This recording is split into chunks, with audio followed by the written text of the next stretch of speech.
नमस्कार दोस्तों, स्वागत है आप सभी का द ज्ञान वर्ल्ड चैनल पर। आज हम बात करने जा रहे हैं बहुत ही इम्पोर्टेंट लर्निंग थ्योरी के बारे में। और आज की जो क्लास रहेगी वो बहुत ही ज़्यादा इंटरेस्टिंग रहने वाली है और बहुत ही ज़्यादा इम्पोर्टेंट भी है। तो आइए शुरू करते हैं आज की क्लास। आज हम बात करने जा रहे हैं गेने की हायरार्की ऑफ लर्निंग के बारे में। आप कह सकते हो कि सीखने के जो पदानुक्रम है, हायरार्की का मतलब है पदानुक्रम, मतलब ऐसी व्यवस्था जिसमें हम किसी चीज़ या किसी वस्तु के बारे में क्रमबद्ध तरीके से सीखते हैं। तो आज हम इसी के बारे में बात करेंगे। तो चलिए शुरू करते हैं। यह रॉबर्ट एम गेने द्वारा दिया गया 1965 में एक अधिगम सिद्धांत है। रॉबर्ट गेने का जो सिद्धांत है ये शैक्षिक तकनीक को विकसित करने के लिए एक महत्वपूर्ण योगदान रहा है। रॉबर्ट गेने अमेरिका के एक शैक्षिक मनोवैज्ञानिक थे। इन्होंने अधिगम पर जोर दिया है। इन्होंने एक बुक भी दी है जिसका नाम है कंडीशंस ऑफ लर्निंग। क्या है कंडीशंस ऑफ लर्निंग? अधिगम की शर्तें आप बोल सकते हैं। इसमें इन्होंने जो लर्निंग है उसको 8 भागों में विभक्त किया है। गेने के अनुसार अधिगम परिस्थिति भी 2 प्रकार की होती है। एक होती है इंटरनल कंडीशंस और दूसरी होती है एक्सटर्नल कंडीशंस, आंतरिक परिस्थितियां और बाहरी परिस्थितियां। तो थोड़ा इंटरनल कंडीशंस के बारे में जान लेते हैं। आंतरिक परिस्थितियां की जो आंतरिक परिस्थितियां है वो क्या रहती है। आंतरिक परिस्थितियों में ध्यान, अभिप्रेरणा और पूर्व अधिगम द्वारा अर्जित क्षमताओं को शामिल किया जाता है। और इसके साथ जो बाहरी परिस्थितियां रहती है, एक्सटर्नल कंडीशंस रहती है, इसमें क्या होता है कि इसमें विद्यार्थी के बाहर की परिस्थितियां, अर्थात आप बोल सकते हो कि जो भौतिक ऊर्जा के विभिन्न प्रकार, उसमें परिवर्तन शामिल किए जाते हैं। जो भारी परिस्थितियां होती है उसमें क्या होता है, विद्यार्थी के बाहर की परिस्थितियां अर्थात भौतिक ऊर्जा के विभिन्न प्रकार के परिवर्तन इसमें शामिल किए जाते हैं। तो ये इनकी कंडीशंस की जो है 2 परिस्थितियां थी, जिसमें इंटरनल कंडीशंस आती है और एक्सटर्नल कंडीशंस आती है। सभी को यहाँ तक बहुत अच्छे से क्लियर हो गया होगा। तो इसके बाद हम बात करेंगे कि जो गेने हैं इन्होंने यहाँ पर जो कंडीशंस शर्तें रखी है, अधिगम की शर्तें रखी है, इसको इन्होंने 8 भागों में विभक्त किया था। और ये 8 प्रकार है कौन कौन से। तो चलिए शुरू करते हैं। सबसे पहले हम बात करेंगे कि सिग्नल लर्निंग। ये आपको यहाँ पर जो पिक्चर दिख रही है इसमें आपको दिख रहा होगा कि इन्होंने 8 भाग इसमें दिए हैं। और इन 8 भागों में हमारा सबसे पहला जो लेवल आता है, सबसे पहला स्तर है वो है सिग्नल लर्निंग। कौन सा है? संकेत अधिगम। एक बात आपने यहाँ पर और ध्यान रखनी है कि ये जो हमारे 8 भाग है, इन्होंने जो गेने ने दिए हैं लर्निंग के, इसमें जो हमारे पहले 4 रहेंगे ये क्या है, हमारे बिहेवियर एस्पेक्ट्स हैं, व्यवहारात्मक पक्ष है। और जो इसके बाद के 5 से 8 तक है ये हमारे कॉग्निटिव एस्पेक्ट्स हैं, संज्ञानात्मक पक्ष रहेंगे। तो ये आपने याद रखना है। सबसे पहले हम इसमें बात करते हैं सिग्नल लर्निंग की, संकेत अधिगम की, कि जो संकेत अधिगम है वो क्या होता है। देखिए जो संकेत अधिगम है ये आप बोल सकते हो कि ये सिंपलेस्ट लेवल है, सबसे सिंपलेस्ट लेवल है किसका, अधिगम के भाग में, स्तर में। जो संकेत अधिगम है ये किसी सिग्नल को देखकर आप बोल सकते हो रिएक्शन करना। जैसे ये पेवलोव की जो क्लासिकल कंडीशनिंग है, हमने पहले थ्योरी पढ़ी थी, अगर आपने अच्छे से पढ़ी होगी तो आपको याद होगा। तो ये उसी से रिलेटेड है। वहाँ क्या होता था, जैसे कुत्ते पर एक्सपेरिमेंट किया गया था, तो जो कुत्ता था वो क्या है, बेल की आवाज़ सुनकर ही क्या है उसके मुंह में लार आनी शुरू हो जाती थी। तो उसको क्या है, बेल से एक सिग्नल मिलता था और क्या हो जाता था, उसके मुंह से लार आनी शुरू हो जाती थी। या फिर आप देख सकते हो जैसे रोड पर आप जब क्रॉस करते हो तो वहाँ पर आपको क्या है, सिग्नल दिखते होंगे, ठीक है, रेड लाइट और ग्रीन लाइट दिखती होगी। तो आप क्या है उस सिग्नल के माध्यम से क्या है रिस्पॉन्स करते हो। तो ये क्या है, संकेत अधिगम है, जहाँ आप क्या करते हो, संकेत के थ्रू लर्निंग करते हो, अधिगम करते हो, कोई रिस्पॉन्स करते हो। तो ये क्या है, संकेत अधिगम है, सिग्नल लर्निंग है। सभी को यहाँ तक क्लियर हो गया होगा। इसके बाद हम बात करेंगे सेकेंड लेवल की, जो है स्टिमुलस रिस्पॉन्स लर्निंग, उद्दीपक अनुक्रिया अधिगम। अब ये उद्दीपक अनुक्रिया अधिगम क्या है, इसमें हम बात करेंगे कि जिसमें आप कुछ निश्चित उद्दीपक पर रिस्पॉन्स करते हो।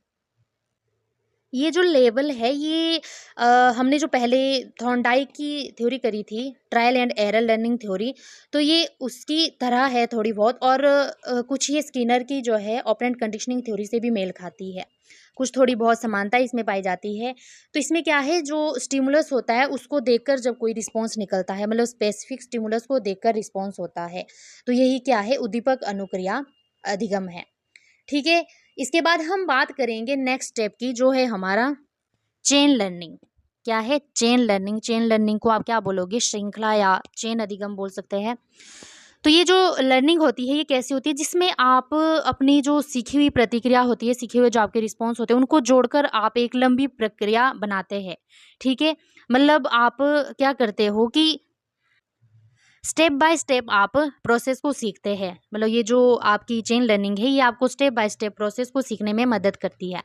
इसमें आप एग्जांपल ले सकते हो, जैसे बच्चा को, छोटा सा बच्चा है वो क्या करता है, साइकिल चलाना सीखता है। तो पहले वो क्या करेगा, बच्चा पैर चलाना सीखेगा, फिर बैलेंस बनाना सीखेगा। ठीक है। फिर पैडल मारना सीखता है, फिर ब्रेक लगाना सीखता है।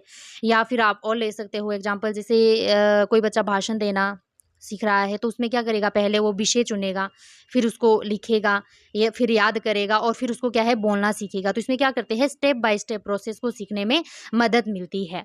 या फिर आप बोल सकते हो कि कंप्लीट जो टास्क रहता है उसको छोटे छोटे पार्ट में जोड़ना सीखते हैं। तो ये थी हमारी चेन लर्निंग। सभी को बहुत अच्छे से क्लियर हो गया होगा। कोई भी आपको डाउट रहता है तो आप कमेंट बॉक्स में बता सकते हो।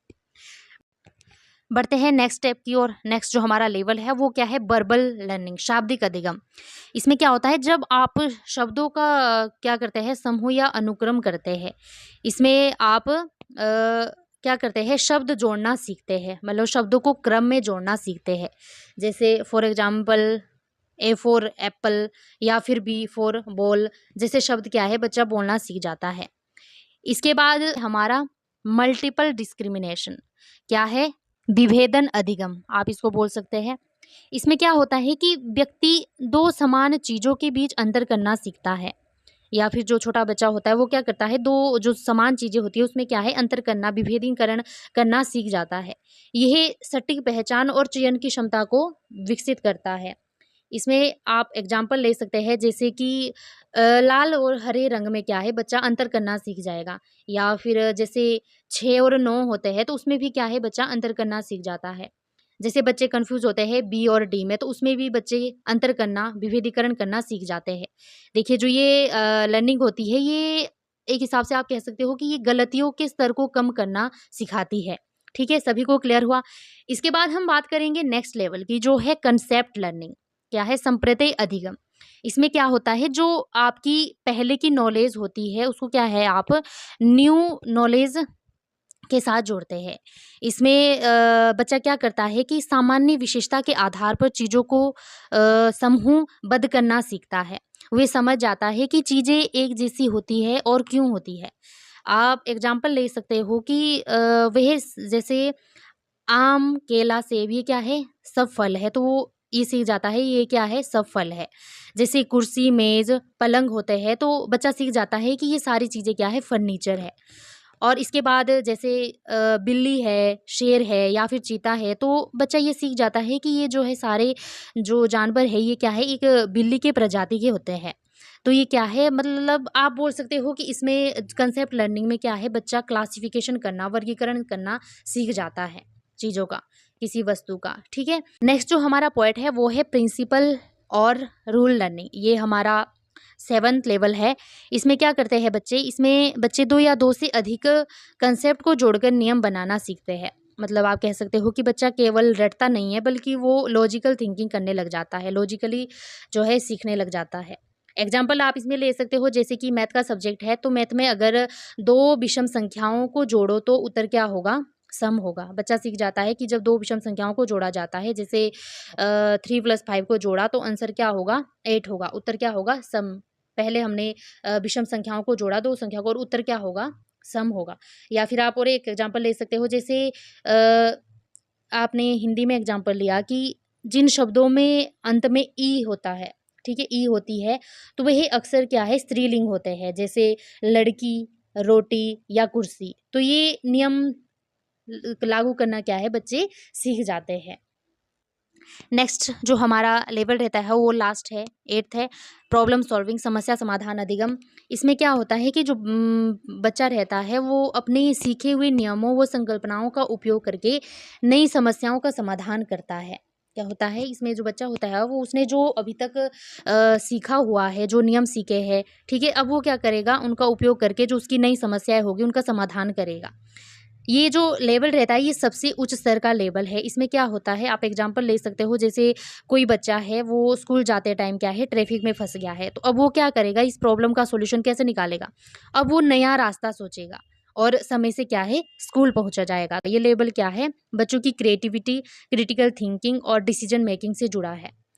तो आप कह सकते हो कि ये जो स्तर है ये अंतिम स्तर है। तो ये हमारी आज की जो है गेने की जो है हायरार्की लर्निंग थी, जिसमें हमने क्या पढ़ा कि जो गेने हैं उन्होंने अधिगम के 8 प्रकार दिए हैं, जिसमें हमने सबसे पहले संकेत अधिगम के बारे में पढ़ा सिग्नल लर्निंग में, जिसमें क्या करता है, पहले बच्चा संकेत को पहचानता है, उससे सीखता है, फिर रिस्पॉन्स करता है, ठीक है। उसके बाद हमने क्या है स्टिमुलस और रिस्पॉन्स के बारे में पढ़ा, जिसमें पहले स्टिमुलस को देखेगा बच्चा, उससे प्रेरित होकर क्या है कोई प्रतिक्रिया करेगा, रिस्पॉन्स करेगा, ठीक है। थर्ड जो लेवल है उसमें क्या करेगा बच्चा कि छोटे छोटे स्टेप को जोड़ता है, और फोर्थ लेवल में क्या करेगा, फिर उन स्टेप को जोड़कर क्या है उसको बोलना सीखता है। उसके बाद जो हमारा लेवल रहता है उसमें क्या करता है बच्चा, जो उसकी लर्निंग हुई उसको क्या है समझता है, उसमें फ़र्क समझता है, ठीक है। उसके बाद जो उसने चीज़ें सीखी है उसको क्या है पहचानना शुरू कर देता है, फिर वो नियम बनाएगा, और उसके बाद क्या है जो अंतिम स्तर है उसमें क्या करेगा, जो उसकी समस्याएं आएगी, नई समस्या आएगी, उसको क्या है खुद से हल करेगा। तो ये इन्होंने लर्निंग के 8 प्रकार दिए, बहुत ही इंपॉर्टेंट है, यहाँ से क्वेश्चन पूछा जाता है। तो अगर आपको वीडियो अच्छी लगी हो तो प्लीज़ वीडियो को लाइक करें, शेयर करें और सब्सक्राइब करना ना भूलें, और मिलते हैं नेक्स्ट क्लास में।